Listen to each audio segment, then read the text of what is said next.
Cobalah Anda buktikan atau Anda jelaskan ke masyarakat Indonesia negara mana yang bangun negaranya tidak dengan utang.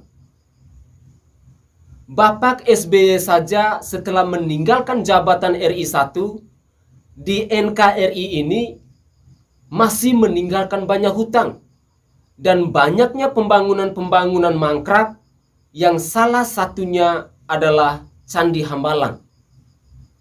Apakah pola pikir Anda masih sehat?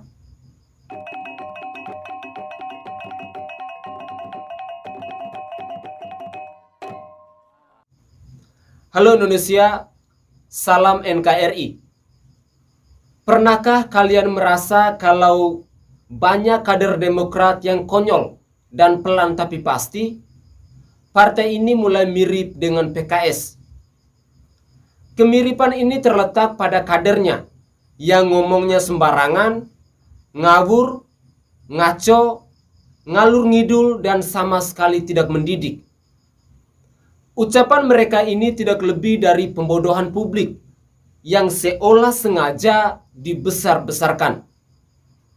Salah satunya adalah politisi Demokrat Ibu Susilowati yang menyarankan agar Indonesia mengeluarkan fatwa dilarang berhutang, yang berarti bahwa berhutang itu haram.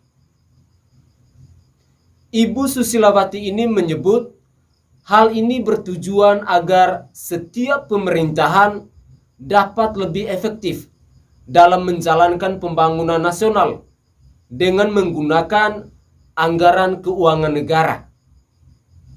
Agar setiap pemerintahan dapat efektif dalam menjalankan pembangunan nasional dengan menggunakan anggaran keuangan negara APBN. Ada baiknya Indonesia memunculkan fatwa larangan berhutang, yang berarti hutang itu dilarang atau haram. Coba kita bayangkan, apakah pemikiran seperti itu masih sehat atau tidak? Bukankah ini adalah omongan yang ugal-ugalan, yang lebih mirip terdengar seperti ucapan orang yang kurang pendidikan?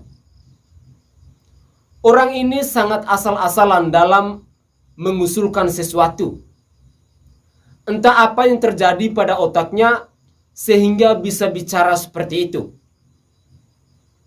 Tidak ada negara manapun yang bisa membangun negaranya tanpa utang.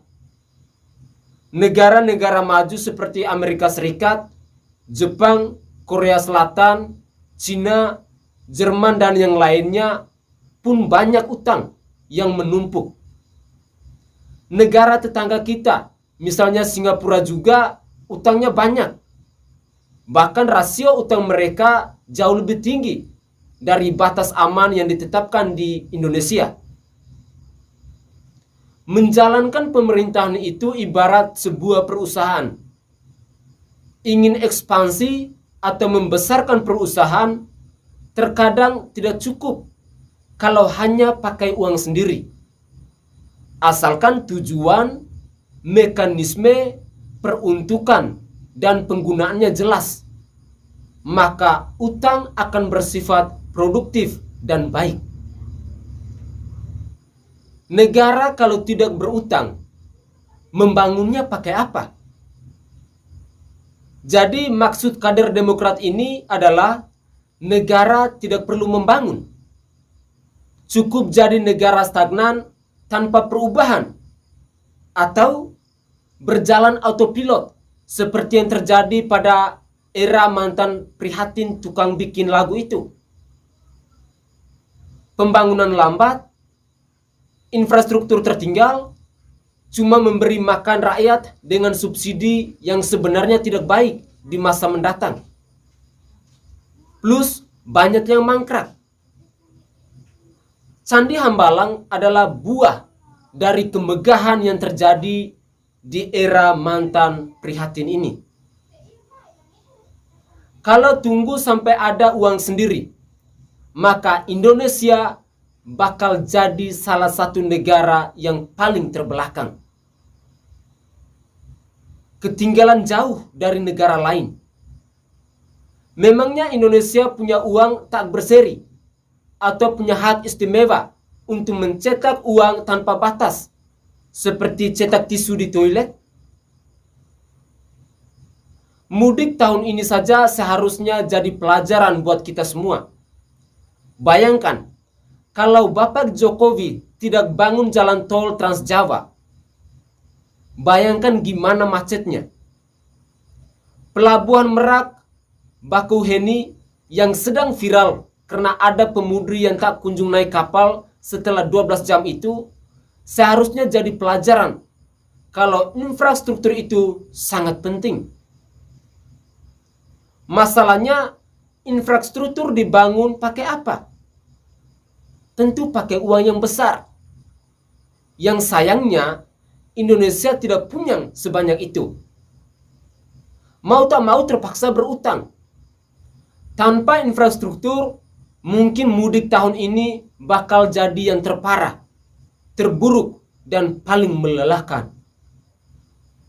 Orang Demokrat ini dengan seenak jidatnya malah bilang utang itu haram. Tanpa utang, dari mana masyarakat bisa beli motor dan mobil? Tidak banyak orang bisa beli tunai. Bagaimana dengan cicilan rumah? Lebih banyak yang berutang ke bank daripada bayar tunai. Kalau merujuk pada kekonyolan kader Demokrat ini, sudah dari dulu, pabrikan motor dan mobil mungkin sudah tumbang. Developer perumahan lebih baik banting setir jualan produk lain. Inilah yang saya sebut bahwa sebagai pembodohan publik karena dengki kepada pemerintahan. Sampai-sampai bicara pun tidak difilter terlebih dahulu. Yang paling benar itu adalah partai kaya Demokrat yang seharusnya di blacklist saja dari dunia politik. Partai ini makin kesini makin tidak jelas. Kadernya banyak yang sembarangan. Ketum juga sama kacaunya. Keturunan Majapahit lah, lantik kiai lah, dan besok entah keturunan apa lagi. Kalau ditanya kepada mereka, bagaimana caranya membangun negara tanpa utang, pasti mereka akan jawab entah apa. Bisa jadi mereka bilang tidak tahu, karena mulutnya cuma asal ngomong. Bangun negara tidak bisa hanya dengan nyanyikan lagu atau prihatin orang. Prihatin dan curhat sampah di medsos takkan bikin negara ini disegani Amerika Serikat dan NATO. Apalagi kalau cuma modal tampan doang seperti AHY. Salam hormat, salam NKRI.